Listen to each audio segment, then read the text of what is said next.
أعوذ بالله من الشيطان الرجيم. بسم الله الرحمن الرحيم. يا أيها الذين آمنوا إن من أزواجكم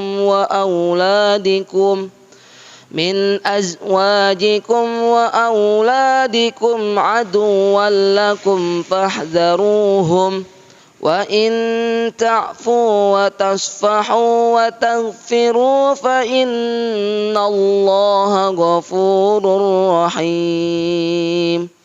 إنما أموالكم وأولادكم فتنة والله عنده أجر عظيم. فاتقوا الله ما استطعتم واسمعوا وأطيعوا وأنفقوا خيرا لأنفسكم ومن يوق شح نفسه فأولئك هم المفلحون.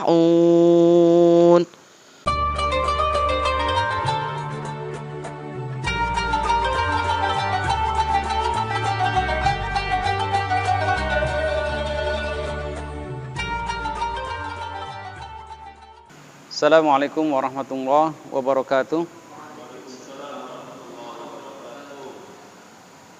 Alhamdulillah wa syukurillah, la hawla wa la quwata illa billah. Asyhadu an la ilaha illallah wahdahu la syarikalah wa asyhadu anna Muhammadan abduhu wa rasuluhu la nabiyya ba'da. Allahumma shalli wa sallim ala sayyidina Muhammadin wa ala alihi wa sahbihi ajma'in, amma ba'du. Tidak kata yang lebih indah selain ucapan syukur alhamdulillah pada malam hari ini setelah kita libur Ramadan ya dan libur Idul Fitri. Allah takdirkan lagi kita bisa bertemu untuk tholabul ilmi, untuk belajar ilmu-ilmu Al-Quran, untuk tahsinul Quran, dan setelah itu kita mentadaburi ayat-ayat Al-Quran. Mudah-mudahan apa yang kita lakukan pada malam hari ini ya catat oleh Allah sebagai amal soleh ya. Baik, pada kesempatan kali ini kita akan membahas tentang ujian ya. Bahwasanya Allah Subhanahu wa taala dalam surat At-Taghabun yang tadi kita dengar bersama-sama menerangkan tentang bagaimana istri-istri kita, pasangan-pasangan kita dan anak-anak kita bisa jadi aduwwal lakum fahdaruhum, menjadi musuh ya. Bisa jadi musuh istri ataupun anak. Maka hati-hati terhadap mereka dalam artian untuk senantiasa terus ya mendidik mereka. Tapi kalau kalian mengampuni ya, kemudian kalian menyantuni mereka, maka sungguh Allah Maha Pengampun, Maha Penyayang. Sekarang ini luar biasa ya ujian orang tua ya terhadap anak-anaknya. Sekarang hampir orang itu sudah, anak kecil sudah pegang handphone. Ini jadi keluhan bersama lah orang tua. Di satu sisi karena memang harus belajar online itu ya. Tapi di sisi lain ya, kemudian anak-anak kita asik dengan permainan, dengan hiburan dan lain sebagainya yang ada secara mudah bisa diakses lewat YouTube ya, kemudian Instagram atau yang lainnya. Nah, ini yang harus diwaspadai. Dan bisa jadi anak-anak itu akan menjadi musuh ketika dibilangin, dikasih nasihat, mereka nggak mau karena apa? Sudah terlena dengan mainan mereka. Ini yang harus kita terus ya, jangan bosan-bosannya. Sampai saya berapa kali ketemu dengan orang tua, seorang ibu, seorang ayah yang udah hampir nyerah gitu menghadapi anaknya gitu. Apa yang harus saya lakukan Pak Ustadz? Saya bilang tidak ada pilihan, anak-anak itu harus pesantren aja, saya bilang. Ya. Masukkan ke pesantren mereka. Karena kalau di pesantren, insya Allah ya, sholat 5 waktunya terjaga ya. 5 waktunya terjaga. Kemudian mereka juga nggak pegang handphone kan, ya nggak boleh gitu. Dan yang lebih penting, anak-anak itu lebih patuh kepada ustadznya atau gurunya dibandingkan kepada orang tuanya kadang. Takut mungkin ya kepada gurunya ya. Sehingga apa? Ya anak-anak itu tergantung pembiasaan ya. Insya Allah kalau pembiasaan itu baik ya, insya Allah akan baik ya. Baik, ayat yang berikutnya apa? Dikatakan innama amwalukum wa auladukum fitnah. Kalau tadi merupakan musuh, ya ayat berikutnya ngomong sesungguhnya hartamu dan anak-anakmu adalah fitnah. Fitnah itu apa? Ujian. Ya. Jadi yang namanya harta itu ujian. Kadang orang tidak menyadari orang banyak hartanya itu banyak ujian gitu. Dipikirnya kalau nggak punya harta itu ujian, ya orang miskin diuji dengan kemiskinannya. Kalau orang kaya tidak menyadari kekayaan itu ujian, sehingga yang terjadi dengan diberikan kekayaan dan dia tidak sadar itu ujian, banyak terpeleset ketika kaya. Ya, dulu waktu masih miskin istiqomah ibadahnya, ya mungkin ambil air wudhunya di kampung misalnya ya, itu jauh dia masih kerjakan. Tapi ketika sudah mapan kaya, ya bahkan air berlimpah, musolanya atau masjidnya dekat samping rumah, malah dia sibuk dengan urusan dunia, enggak sholat di masjid atau musola. Itu ujian kekayaan, kesibukan itu. Oh gitu ya, iya. Ya makanya bagaimanapun ya, itu jangan sampai kesibukan itu melalaikan kita dari mengingat Allah. Ya, dan anak-anak ini adalah ujian bagi kita. Wallahu indahu ajrun adim, dan di sisi Allah ada pahala yang besar. Kalau kita dapat ya melewati ujian itu, insya Allah ada pahala yang besar. Makanya jangan sampai pahala yang besar itu kita lewatkan dengan begitu saja. Nah di ayat yang ke-16, dalam rangka menghadapi ujian berupa anak dan harta, kita disuruh untuk bertakwa lagi, untuk belajar lagi. Apa kata Allah? Ya, apa kata Allah? Fattaqullaha mastata'tum wasma'u wa ati'u wa anfiqu khairal li anfusikum. Kata Allah, bertakwalah kamu kepada Allah menurut kesanggupanmu, mastata'tum. Tapi enggak titik, enggak selesai di situ kalimatnya.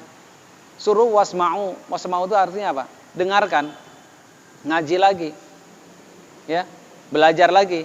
Wa ati'u, kemudian ikuti, amalkan, praktekan, ya. Oh gitu ya, nggak boleh istilahnya berhenti belajar itu, ya bahkan sampai mati kita, ya sebelum ajal itu sampai nggak berhenti belajar. Nah, lafadz wa ati'u disandingkan atau setelahnya adalah wa anfiqu. Ini luar biasa. Wa anfiqu ini, infak ini luar biasa pentingnya dalam kehidupan kita. Nanti di padang mahsyar orang-orang banyak menyesal tuh. Dikasih kesempatan hidup, dikasih kesempatan untuk infak, enggak mau infak, kurang infaknya. Di sana nanti enggak ada yang bisa menaungi selain pertolongan Allah, selain naungannya Allah. Dan orang-orang yang nanti istilahnya banyak melakukan infak ini, insya Allah mudah-mudahan dia merasa bahagia. Dia dinaungi oleh Allah dengan awan yang membuat dia tuh lebih adem istilahnya. Ya, bayangkan matahari 1 jengkal, ya. Kemudian nggak ada atap, nggak ada pohon, nggak ada apa-apa, nggak ada perlindungan. Ya. Dan dia di dunia infaknya katakanlah sedikit atau nggak pernah infak. Ya, naudzubillah. Yang terjadi dia merasa menyesal. Makanya dalam ayat lain dikatakan laula akhortani ila ajalin qarib fa asaddaqo wa aku minas solihin. Ya Allah, kalaupun engkau hidupkan aku kembali, tangguhkan umurku nanti, maka aku akan berinfak, maka aku akan bersedekah, dan aku akan menjadi orang-orang yang soleh. Nyesal maksudnya itu. Jadi nanti banyak orang-orang yang menyesal, ya, dikasih umur yang panjang, dia nggak menggunakan umurnya itu untuk melakukan yang terbaik. Ya, beruntung orang-orang yang rajin infak itu akan menyelamatkan dia. Harta kita tuh sebenarnya infak itu. Kalau yang hari ini di rekening misalnya belum tentu harta kita. Besok lusa kita meninggal milik ahli warisnya kan? Ya. Makanya kalau orang yang paham, ya udah kalau masih ada kesempatan umur, udah rajin infak, itu tabungan kita. Yang di rekening, yang di bank atau di bawah bantal atau di mana dititipin di orang, itu bukan harta kita itu. Ya, bisa jadi ahli warisnya gitu. Makanya ketika Allah memerintahkan untuk bertakwa menurut kesanggupan, tapi tidak boleh titik, harus mendengarkan lagi, ngaji lagi, belajar lagi, kemudian wa ati'u, ikuti, amalkan, wa anfiqu, dan banyak-banyak infak, khairul li anfusikum, karena itu baik bagi kalian. Ini kata Allah. Wa may yukhashuha nafsihi fa ulaika humul muflihun. Barang siapa yang dihindarkan dari penyakit syuh. Syuh itu dalam tafsirnya bakhilun syadidun. Pelit banget. Sangat pelit. Orang yang punya penyakit syuh, bahkan di dalam tafsir itu dikatakan mereka tuh nggak senang melihat orang mendapatkan nikmat. Dan kalau bisa nikmat itu pindah kepada dirinya. Itu kan Masya Allah ya. Nah itu, jangan sampai penyakit syuh itu hinggap pada diri kita. Dan ketika orang itu dihindarkan daripada penyakit syuh ini, faulaika humul muflihun, inilah orang-orang yang beruntung. Ya. Maka kita harus banyak-banyak berinfak, ya walaupun menurut kesanggupan kita. Ya, karena kalau orang sering infak ketika dalam keadaan miskin, infak ini takwa. Takwa. Ya kalau lagi banyak duit, infak biasa itu. Tapi kalau duitnya lagi kurang, keadaan miskin, ya infak berapa? 10.000. Orang miskin infak 10.000. Ya itu besar itu. Dia orang kaya infaknya 1 juta. Bisa jadi kecil itu. Karena Allah itu bukan melihat jumlah, tapi melihat tingkat kesulitan orang infak itu. Lah orang miskin tadi infak 10.000, hartanya cuma 20.000.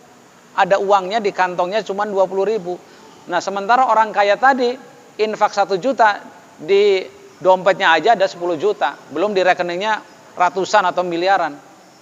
Iya kan? Banyakan mana? Banyakan orang miskin tuh 10.000. Makanya ketika seorang infak itu, ya jangan nunggu banyak duit atau saya kalau nanti kaya saya mau banyak infak. Ya insya Allah tuh nggak kaya-kaya tuh.